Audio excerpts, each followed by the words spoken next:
conduziu tudo desde o início, e ao final eu falo um pouco sobre o ambiente virtual na adolescência. Mas todas as perguntas, todos os detalhes, questionamentos podem ser direcionados a ele, que toma conta disso desde quando tudo aconteceu. Bom dia a todos. Hoje nós estamos aqui para apresentar o desfecho da nossa investigação. Foi concluída com êxito, em menos de uma semana, já com as duas autorias definidas, materialidade também bem robusta acerca do que realmente aconteceu. Nós não estamos aqui com o intuito de expor a privacidade, a identidade de nenhum dos envolvidos no caso, muito pelo contrário, é mais uma prestação de contas aqui à sociedade do que aconteceu e um alerta também para pais responsáveis de crianças e adolescentes que, porventura, possam ter armas em casa, com relação ao acesso a jogos, a conteúdos violentos em redes sociais. Tá? Inicialmente aqui, queria destacar e agradecer, né, o excelente trabalho desenvolvido pela Polícia Civil do Mato Grosso, na pessoa do Dr. Matheus Augusto, um delegado muito diligente, que tão logo teve conhecimento dessa participação da adolescente no caso, identificou a garota, foi até a residência dela, conversou com a mãe se prontificou a ajudar as investigações também, tanto assim que forneceu um notebook de onde ela acessava, né, as plataformas, forneceu a senha também, o que facilitou muito os nossos trabalhos, até porque aqui em Itaperuna, da parte do adolescente que já havia sido apreendido, esse material já havia sido apagado. Então, quero deixar aqui meus agradecimentos à pessoa do Dr. Matheus, a todos os policiais e toda a equipe lá do Mato Grosso que nos auxiliou bastante produzindo esses documentos, essa documentação farta acerca da participação do adolescente também. Tá? Gostaria de agradecer também aos demais órgãos aqui do Sistema de Justiça Criminal, Ministério Público, a Justiça também da Infância lá de Itaperuna, que prontamente sensibilizaram com toda a repercussão nacional, inclusive com destaques internacionais pela imprensa internacional do caso, e que também nos ajudou sobremaneira a conseguir essas apreensões dos adolescentes e possibilitar que nosso trabalho fosse solucionado com êxito. Quero agradecer também aos meus policiais da 143DP por todo esse empenho, todo esse trabalho e comprometimento que tiveram, desde que descobrimos que não se tratava de um simples desaparecimento, mas sim de um triplo homicídio com tripla ocultação de cadáveres. Então, mais uma vez, meus parabéns aqui a toda a equipe da Delegacia de Itaperuna por todo esse empenho e trabalho de excelência. E agradecer também a doutora Natália, que tão gentilmente cedeu o espaço aqui para a coletiva, um espaço mais acolhedor, mais propício para que pudéssemos acolher o maior número de jornalistas e a imprensa. Tá? Vamos então ao que interessa aqui com relação à análise do conteúdo das conversas. Todos aqui já sabem, creio que tenham acompanhado as diligências iniciais que culminaram na apreensão do adolescente, mas por sabermos que havia também a possibilidade de uma participação de uma outra adolescente nos delitos, nós prontamente contactamos a delegacia de onde essa pessoa morava, verificamos que realmente ela existia, né? Não era uma especulação, não era um adulto, um avatar se passando por um adolescente, na realidade essa adolescente sim existia, e infelizmente, né, nós verificamos pelo teor das conversas ali que realmente tem sim participação efetiva dela, tanto em momentos, no momento anterior, durante as execuções e no momento posterior também com a história da cobertura. Né? Isso nos possibilitou colocá-la também na cena do crime e por isso, ao final aqui, na conclusão, nós vamos chegar à conclusão de que ela realmente foi partícipe. Ela não só planejou junto com outro adolescente, mas como também induziu e instigou a todo momento. Dessa análise do conteúdo das conversas aqui, né, as conversas foram feitas através do Instagram, perfil denominado John Wick, e por aí vocês percebam, né, a exposição a conteúdos violentos. Para quem não sabe, John Wick é um filme estrelado pelo ator Keanu Reeves, que fala sobre assassinatos e mortes, enfim.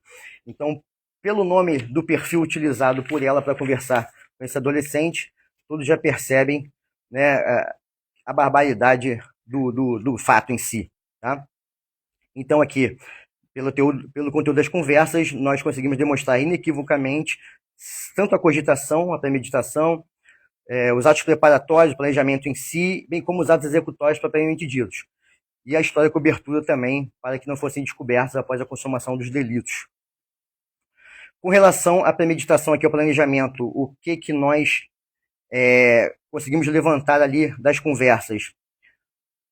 Inicialmente, o diálogo sobre o distanciamento entre eles, entre os adolescentes. A adolescente aqui sugere que o outro adolescente demonstrasse ser homem para vê-la pessoalmente, né? Sugere uma chantagem emocional para encorajamento para a prática dos crimes. Eles se conheciam há cerca de 6 anos, o relacionamento começou a ficar mais sério no último ano, mas a distância era um fator impeditivo para que eles se vissem pessoalmente. Os pais proibiam esse contato entre eles aqui.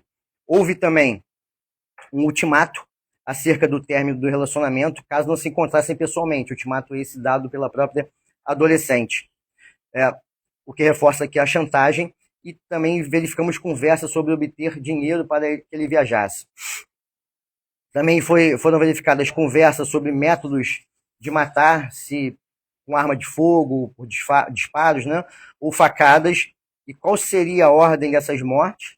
Tanto é que num dos diálogos eles falam que o pai deveria ser o primeiro a ser executado, até porque é uma pessoa que poderia, de repente, impedir os outros assassinatos. Também conversa sobre como sumiriam com os corpos.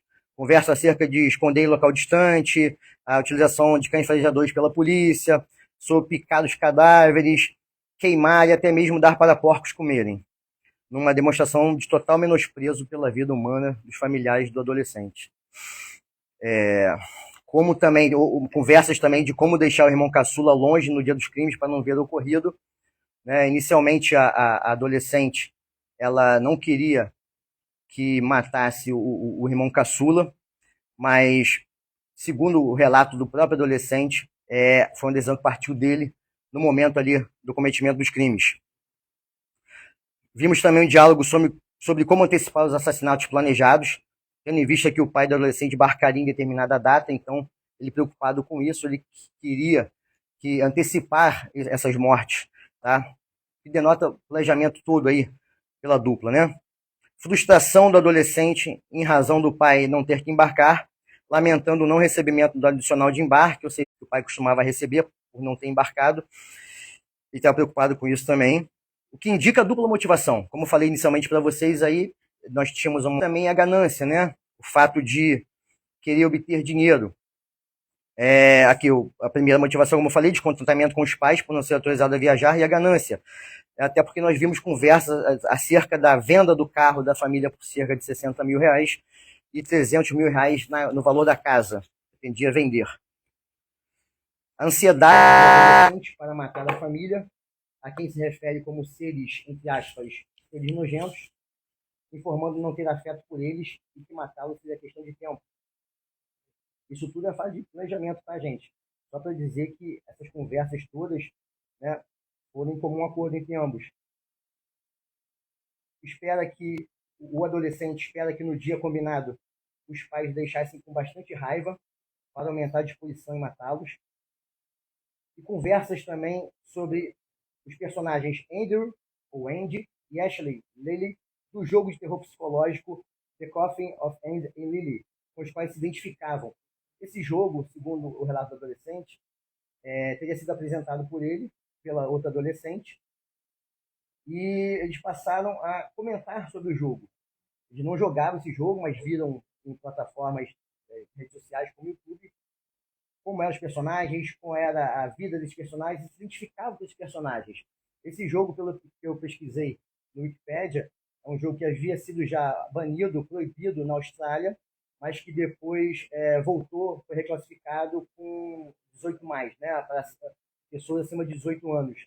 Então, deve ser um jogo bem diabólico. Eles citam ali que falavam que esse era um casal de irmãos que praticava incesto e que matavam os pais no final do jogo. Enfim, isso tem muito a dizer sobre a conduta que eles praticaram ali e em quem se espelharam, entendeu?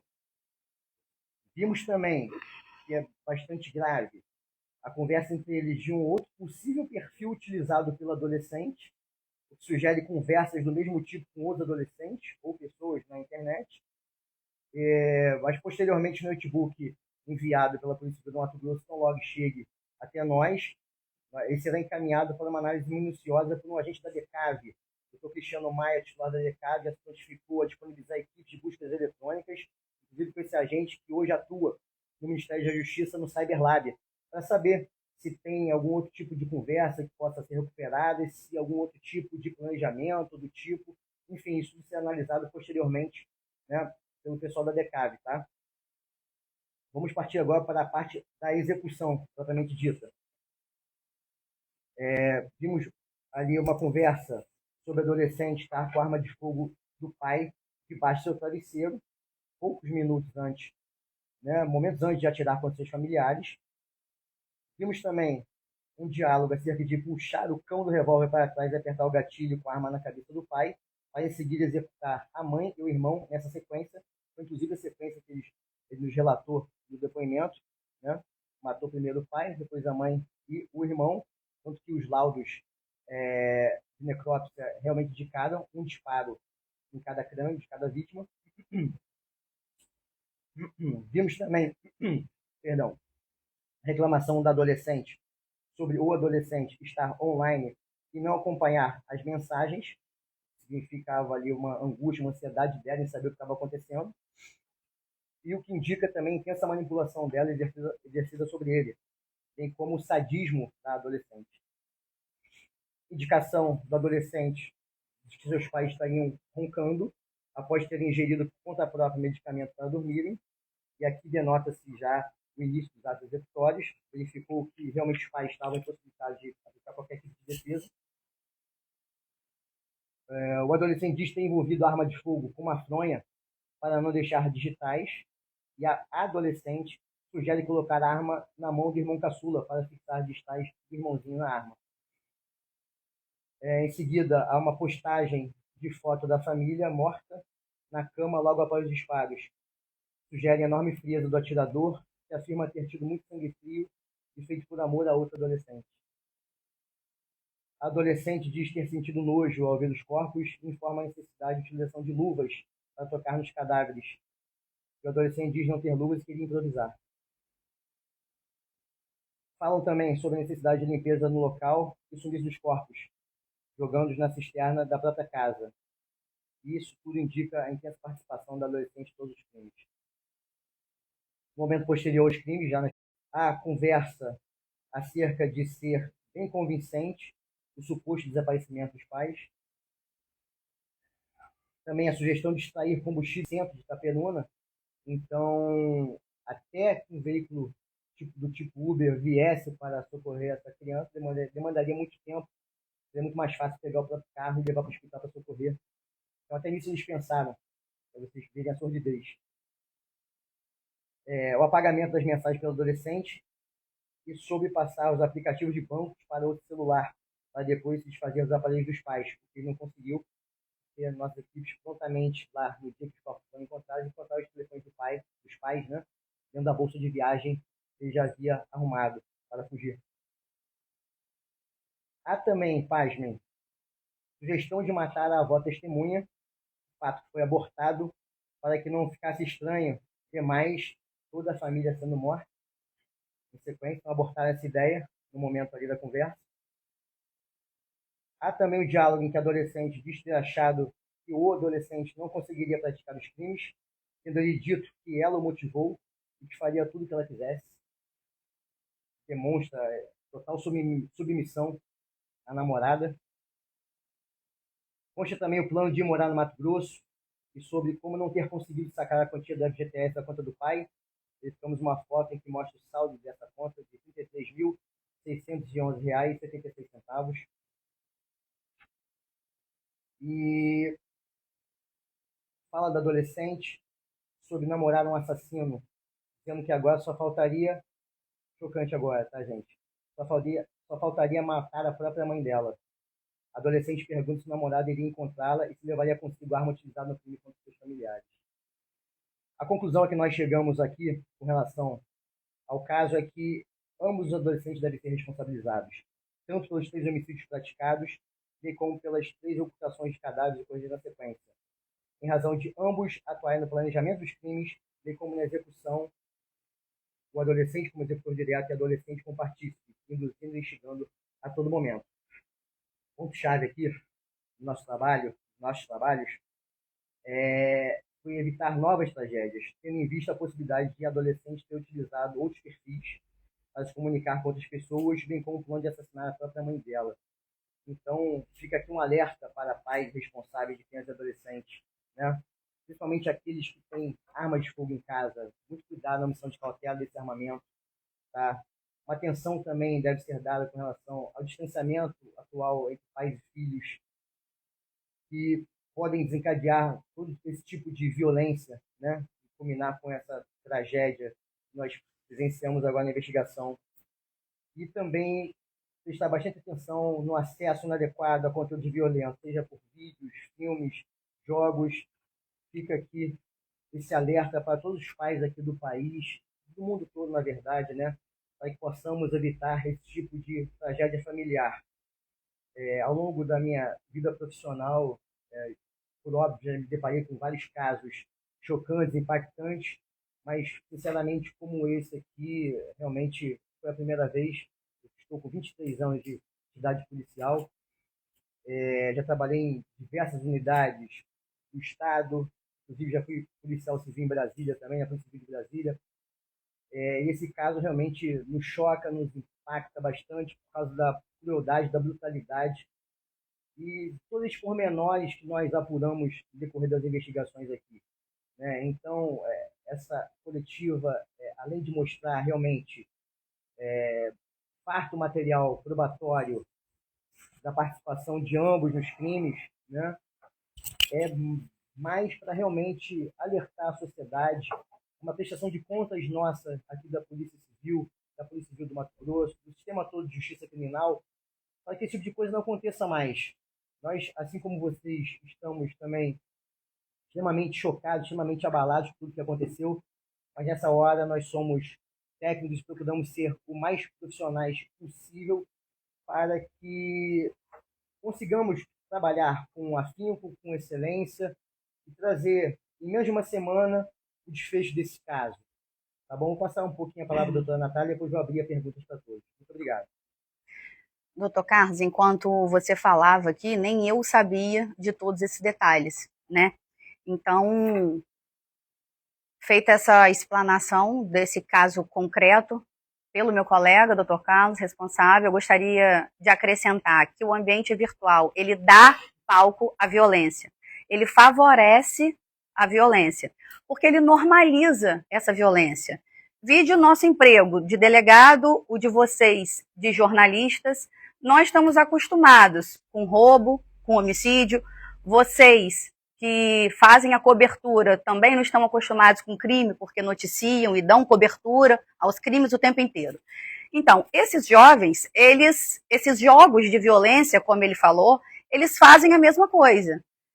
E tem pais que equipam o quarto dos filhos com computadores de última geração, avançado, luzes, cadeiras próprias, confortáveis, mouse dinâmico, ergométrico, estimulando e participando, contribuindo da deficiência psíquica desse adolescente, do isolamento social desse adolescente, desse filho. A missão do pai é evitar o máximo possível esse ambiente e não estimular, e não contribuir para que cada vez mais o filho mergulhe nesse mundo. A neurociência ensina que a exposição a esse conteúdo de violência extrema, igual a gente, a longo prazo, vai gerando uma dessensibilização, gera tolerância à violência. As pessoas já não se chocam mais com isso. O cérebro, ele passa a ser treinado, como você já falou em outro momento, o cérebro, ele festeja a morte, ele comemora aquela morte, ele fica feliz, ele ganha ponto. Há pouco tempo atrás, o Instagram entregou conteúdo de violência durante uma semana para adolescentes que não deveriam receber aquilo. Depois a Meta até pediu desculpa, mas os pais viram. Eles estavam sabendo o que rolava na tela do que o filho dele estava na mão. Os pais se interessam pela vida dos filhos de 4, 5, 6 anos, então eles têm que se interessar pela vida do filho de 14, de 15, de 16. Eu estou querendo dizer que esses pais são culpados? Não. Pela própria morte? Não. A decisão ela é sempre uma decisão individual. A gente não pode afastar responsabilidade nenhuma de ninguém. Mas raramente esses crimes aconteciam há 10, 15 anos atrás. Por isso que aquele caso da Suzane von Richthofen virou o que virou na época de repercussão. Então a gente vê uma mudança, a expansão do ambiente virtual, a arquitetura das redes sociais, esses jogos, essas bolhas de algoritmos únicos, os jogos de violência cada vez mais reais, com os personagens, isso aumenta a cooptação, o aliciamento de crianças, de adolescentes com cérebro não maduro.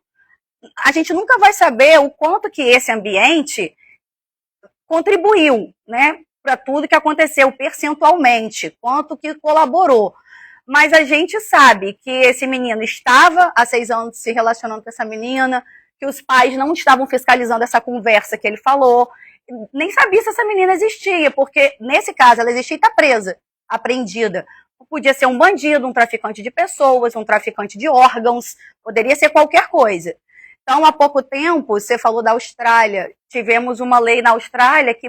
Não, aliás, aqui no Brasil a gente teve uma lei que baniu o celular na escola, mas nós temos também o Discord, tem aquelas panelas, aquelas comunidades que estimulam automutilação, suicídio, tortura de animais. Precisa ser regulado também, de alguma forma. A morte de um morador de rua há pouco tempo, que o adolescente ateou fogo nele e foi transmitida ao vivo, online, dentro do Discord, para todos os adolescentes que estavam ali assistindo, mais de 300. Tem desafio de TikTok, de se enforcar. Teve o caso recente daquela menina de 8 anos que morreu inalando desodorante. Tem adolescente, menina, recebendo conteúdo de anorexia, bulimia, o tempo todo, sem regulação. Então, isso também precisa ser regulado. O que eu ia falar é que em novembro do ano passado, 2024, o Parlamento da Austrália aprovou uma lei que proibiu o uso de rede social por menores de 16 anos. Então, também fica um alerta para o Brasil, um método de verificação de faixa etária, porque hoje é o quê? A nossa autodeclaração. Você diz que tem aquela idade, 18 anos, e ele entende, aceita que você tem e não faz nenhum tipo de checagem. Então, voltando ao caso do adolescente, muitos adolescentes são excluídos da escola, sofrem bullying e estão invisíveis dentro de casa, sem a atenção dos pais. Então, a gente tem que refletir qual é o lugar do adulto dentro de casa, que é um problema atual da nossa geração, meu, mãe, que sou de 2 filhos. A gente está ligado em outros assuntos, menos enxergando que aquele filho está ali no quarto, porém invisível. E não estamos percebendo os sinais que vão demonstrando que alguma coisa não está indo bem. Por quê? Porque a gente não está atento a isso, a eles. Então, não querer ir para a escola é um sinal que alguma coisa pode estar acontecendo. Eles dão sinais e os pais precisam perceber. Não querer brincar na rua com um amigo. Esse caso foi numa área rural. Geralmente, em área rural, as crianças vão para a rua, vivem na rua brincando. Então, por que esse adolescente não queria ir para a rua brincar? E aí, o que eles fazem? Eles vão para a internet, eles vão para o ambiente virtual, onde eles se sentem pertencentes, acolhidos, eles participam de comunidades de grupo extremista, cheia de outros jovens, com o mesmo sofrimento deles. Aí eles começam a montar estratégias. Eles acreditam que existem culpados para a dor, para o sofrimento, que me parece que é o que aconteceu aqui. Eles queriam exterminar os pais dela e dele, que os faziam sofrer, por eles não poderem se encontrar. Eles eram culpados para que eles ficassem juntos e fossem felizes para sempre. E a investigação é o caso que ainda está em investigação. Se a gente for falar de suicídio, por exemplo, existem muito mais suicídios hoje do que se tem notícia, em razão da necessidade de não se divulgar, para evitar aquele efeito ricochete, né? Mas hoje a segunda maior causa de morte de adolescência é o suicídio, avançando em progressão geométrica aí para se tornar a causa principal. Aqui o caso não é o suicídio, mas é o extermínio dos pais, mas em todos é a mesma coisa, é a consequência de uma dor que vem sendo construída de longa data. A diferença é em como que cada jovem vai lidar com a dor dele. Então, os pais têm que monitorar redes sociais dos filhos, os jogos, as conversas, o celular, e isso não é invasão de privacidade dos filhos, junto com diálogo, supervisão, orientação. Então, as orientações que a gente dá para o adolescente, ele não tem como seguir à risca, seja no ambiente virtual, seja no real, o cérebro dele não está pronto. Por isso que jovem sofre acidente de carro, pula de cachoeira, ele faz coisas que não devem ser feitas, ele se coloca em risco o tempo todo, ele não mede o perigo como a gente. E um exemplo que a gente pode dar é quando a gente ensina o nosso filho de 3, 4 anos a atravessar a rua. Você ensina, o verde está aberto, o vermelho está fechado. Mesmo assim, você dá a mão e carrega ele. Você vira as costas para o seu filho depois que você ensina. Então, por que você entrega um telefone na mão do seu filho adolescente e vira as costas? E não fiscaliza o que ele está fazendo? É a mesma coisa, são cérebros imaturos iguais. Então, fica aqui esse alerta e, pelo menos na minha opinião, acredito que também seja de Dr. Carlos, a fiscalização de tudo que o adolescente está fazendo dentro do quarto dele, que a gente acha que não está permitindo ele estar na rua, mas ele está seguro dentro do quarto. Não, às vezes ele está mais em perigo do que na rua. Porque na rua, pelo menos, tem um limite onde ele vai, onde ele pode ir. Na internet não tem fronteira. Você vê que a gente está com o caso do interior de Itaperuna em comunicação com Mato Grosso, que poderia ser com outro país. Então, que fique esse alerta aqui da fiscalização, sim, da vida privada do filho, enquanto puder. Sim, fica à vontade. Eu queria saber se é possível revelar a cidade, se é Cuiabá, se é a cidade de Mato Grosso, da adolescente, e se a polícia tem, nos seus quadros, uma descrição do perfil psicológico, a gente fala da Suzane von Stoff, que alguns apontam ela e o Cravinho como psicopatas, sociopatas, enfim. Qual seria o nível, se é possível descrever, apontar, do perfil psicológico desses dois atores? Olha, com relação à sua primeira pergunta, de fato, se desencadearam na delegacia de Água Boa, no Mato Grosso. Água Boa. Tá?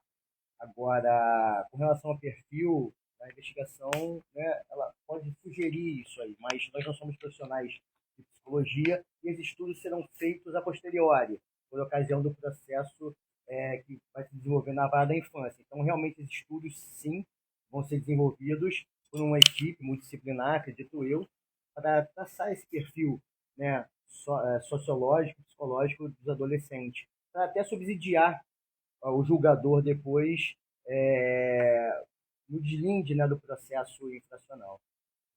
A adolescente, não quer a honra, mas a foi levada para a delegacia.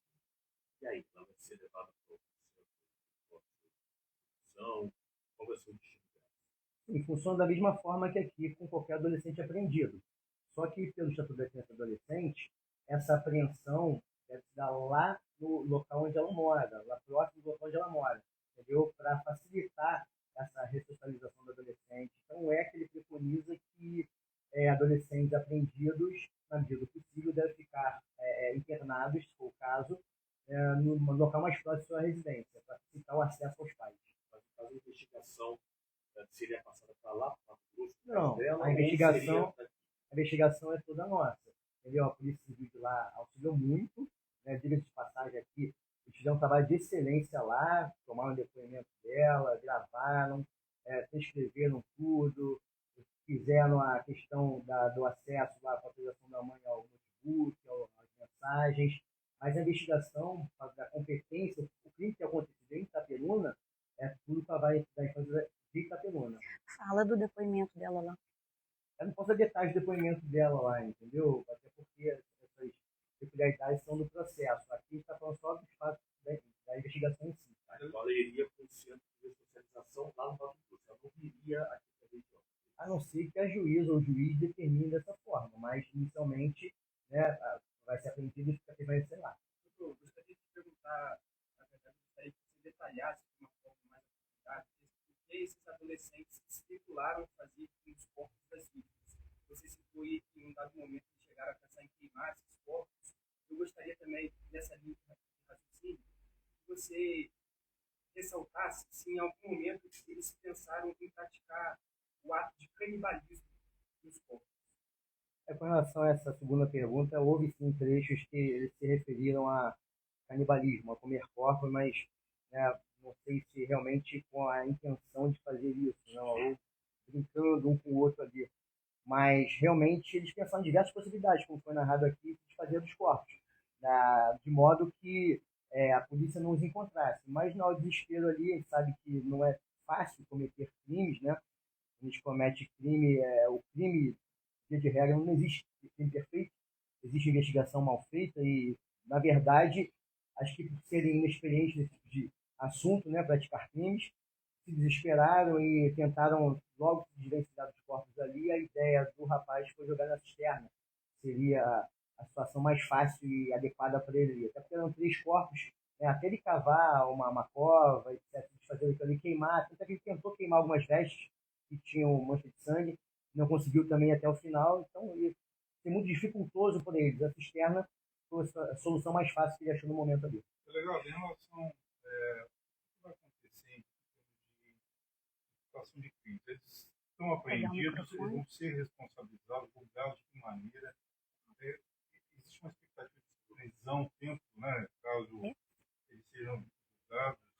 Vai se esperar por ele chegar à idade adulta para eles serem julgados? Qual é o procedimento?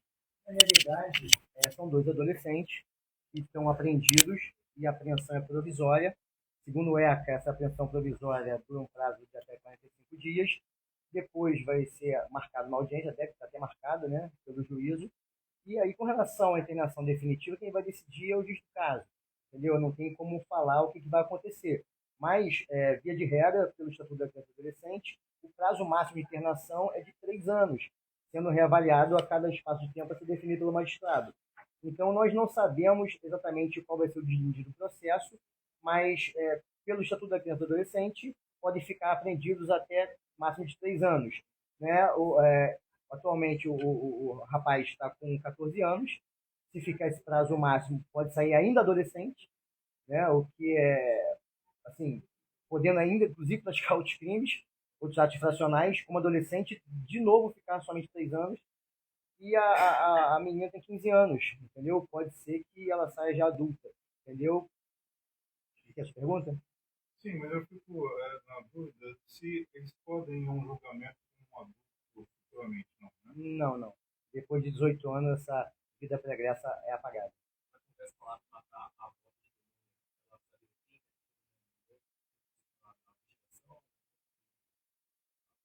Pelo que ficou comprovado ali, a avó não tinha participação alguma, a avó não sabia de nada, muito pelo contrário. Ela agiu e quando ela pegou as armas lá na casa, foi mais para proteger o filho dela, que já estava morto, que ela não sabia. Ela acreditava piamente que o filho estava vivo e ia retornar. E se a polícia fosse lá e achasse as armas, iria, de certa forma, se não tivessem regularizadas, né, na cabeça dela, prejudicar o filho. Então ela fez nesse sentido, entendeu? Mas não tem nenhum tipo de participação da avó. E a cogitação deles ali foi no desespero, aquela atitude impensada de, depois que fizeram, que conseguiram ter algum grau de discernimento da conduta que eles praticaram, pode ser que eles tenham desesperado e começaram a querer eliminar todo mundo que tivesse contato com algum tipo de situação que revelasse realmente o que eles já haviam praticado. Então, a avó, por ter ido com ele até a delegacia e sido a pessoa para quem ele inicialmente confidenciou aquele suposto desaparecimento, então rolou na cabeça dele esse tipo de pensamento, mas não se concretizou, abortaram logo nas mensagens, ficar claro isso aí, dizendo que ia dar muito na pinta, ia chamar muita atenção, a família toda morrendo. Ele foi cometido na noite de sábado. 4 dias depois, o adolescente foi apreendido. Faltava para ele fugir para o Mato Grosso. Faltava dinheiro. Ele, em algum momento, chegou a tentar falsificar documento, a comprar uma passagem. Qual os detalhes da investigação desse? Exatamente. Ele ficou em casa o tempo todo. Né? Exatamente. Ele tentou conseguir dinheiro para comprar passagem. E também nos disse que pesquisou também na internet acerca de como falsificar uma declaração de autorização de viagem. Entendeu? Na cabeça dele ali, é um menino muito inteligente, muito esperto, pesquisou ali como fazer para falsificar essa declaração de viagem, autorização de viagem. Mas não chegou a levar para frente isso aí, não, até porque ele não conseguiu dinheiro. Doutor, pelas imagens a gente percebe que é um local popular. Algum vizinho relatou sobre um disparo de arma de fogo, um crime ou algo do tipo? Relataram informalmente, sim. No dia que nós encontramos os corpos, lá no local, pessoas informalmente chegaram até nós e disseram que ouviram sim disparos de arma de fogo, mas acreditaram que teriam vindo da mata que é adjacente ali à comunidade. Ali é um local rural, então tem algumas casas, mas realmente tem muita floresta ali, muita mata, e acreditaram que teria sido ali. Até porque tem pessoas que atiram, que caçam por ali. Então eles falaram isso, mas na verdade, pelo que nós apuramos, o barulho de disparos veio da própria residência. Tem informações sobre a relação desse menino com os pais? Era uma relação, por exemplo, a avó poderia dizer se era uma relação saudável, não tinha afeto nenhum, não tinha carinho?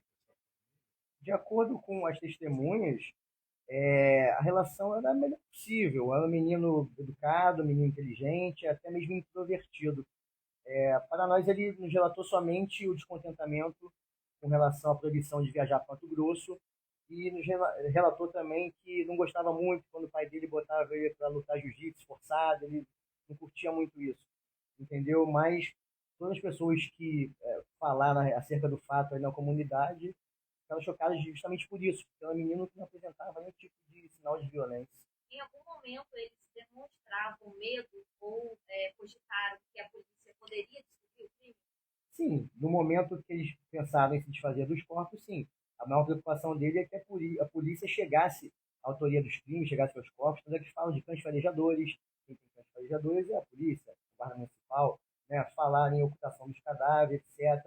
A própria história de tentar querer matar a avó para que ela não descobrisse nada, enfim. Então, eles tinham essa preocupação, sim, com relação aos nossos trabalhos. Não era aula de tiro. O próprio pai, segundo ele, ensinava ele a manusear arma de fogo e atirar com a própria arma de fogo. Em que momento o adolescente teve acesso a essa arma? Horas antes do crime, dias antes? No momento do crime, ele sabia onde a arma ficava guardada, aqui embaixo do colchão. Ele teria pego essa arma, a revelia do pai, se o pai soubesse, e deixado embaixo do travesseiro dele. Entendeu? Então foi esse tipo de conduta que ele praticou no dia do crime. Delegado, a mãe da adolescente não era. Ela falou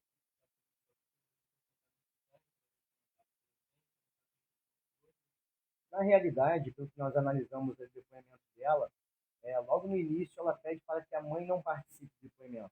Então ela foi acompanhada lá por policiais femininos da delegacia, o próprio delegado também, o escrivão do ato, enfim, mas ela pediu para que a mãe não acompanhasse. E nós imaginamos por quê, né? Que a mãe descobriria que ela poderia estar tramando alguma coisa contra a sua própria genitora. Então a mãe não falou acerca disso aí e apenas forneceu a senha de acesso ao notebook.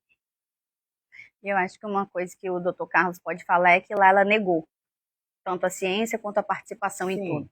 Ela disse que realmente sabia que ele estava praticando o crime e que realmente falou com ele no momento, mas negou qualquer tipo de participação, o que foi desmentido pelo teor das mensagens que ela trocava com o adolescente. Vocês querem aproveitar esse momento para fazer alguma crítica à legislação que pode permitir que esses adolescentes possam estar livres meses, até meses, por exemplo? Sem dúvida, essa legislação que nós temos hoje, ela prevê um prazo de internação máximo de 3 anos, né, e muito se discute também com relação à redução da maioridade penal, né, que hoje é de 18 anos. É óbvio que essa discussão quanto à redução da maioridade penal é de pouca relevância, porque nós sabemos que é uma cláusula pétrea, está na Constituição e dificilmente será mudada.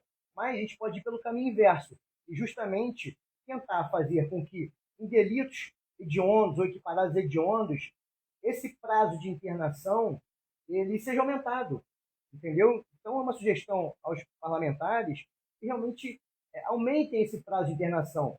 E digo mais, e que seja feita também uma avaliação psicológica desses adolescentes, como no caso Champinha, né, lá em São Paulo, que mesmo depois de cumprida a sua internação, mesmo depois de adulto, não tem qualquer tipo de condição psicológica de retornar à sociedade. Então, uma discussão ampla, uma discussão válida, assim, no Congresso Nacional, para que alguma coisa seja feita, né? Seja em termos de ressocialização mais efetiva desses adolescentes, seja em termos de número de vagas. Quando eu entrei na instituição, na Polícia Civil, em 2002, raramente você via um procedimento de capa verde. O que é capa verde? Capa verde era o procedimento onde a gente apurava os atos infracionais. Raramente você via isso, né? Hoje não. Hoje está banalizado. Você percebe no tráfico de drogas muitos adolescentes praticando crime, aliás, cooptados pelo tráfico de drogas, esses crimes de violência, enfim, uma série de crimes de atos infracionais, digo, né, praticados por adolescentes, que na verdade, né, só crescem, como a doutora Natália mesmo falou, em progressão geométrica. Então, alguma coisa tem que ser feita, e não digo para mantê-los somente encarcerados, mas que efetivamente, durante esse período de internação, eles sejam ressocializados, para que eles tenham contato com coisas boas, com esporte, promoção da vida, da saúde, palestra, etc. Coisa que a gente não vê atualmente. Muito pelo contrário, parece que os governantes não se preocupam muito com esse tipo de situação, né? Mas deveriam se preocupar, que é o futuro do nosso país que está em jogo, é o futuro das nossas crianças que está em jogo, e essas crianças e adolescentes de hoje serão o quê? Serão os adultos de amanhã, entendeu? Então fica aqui o nosso apelo, não sei se a doutora Natália comunga da mesma opinião aqui também, né? Não adianta dar murro em ponta de faca e ficar querendo reduzir a maioridade penal, que é a cláusula pétrea, quando na verdade a gente poderia simplesmente, muito bem, aumentar esse prazo de internação, né? Hoje a legislação minorista ela pode ser aplicada até os 21 anos. Por que a gente não aumenta isso aí? Por que não fazem alguma coisa para aumentar esse período? Enfim, é só um desabafo aqui de quem também é pai, de quem também não gostou nada de ter investigado esse tipo de situação. Muito pelo contrário, nossa intenção inicial era que essas pessoas fossem encontradas com vidas nesse suposto desaparecimento, mas infelizmente nós encontramos elas mortas. Mas nem tudo está perdido, conseguimos evitar outras tragédias com relação à mãe dessa adolescente. Então, o que nos causa alento nesse momento é justamente isso, é que agora estão apreendidos e que outros crimes, outras tragédias foram evitadas. A gente consegue mexer no prazo, no lapso temporal do encarceramento do menor com a modificação, com a alteração de uma lei infraconstitucional e não necessariamente com redução de maioridade, como ele diz, cláusula pétrea constitucional. Tem mais? Satisfeito? Obrigado a todos pelo comparecimento. Não estão, não. Daqui a pouco te aborda ele. Doutor, eu esqueci. É verdade. Já combinei com ele. Já. Gente, obrigado, tá? Obrigada a todos.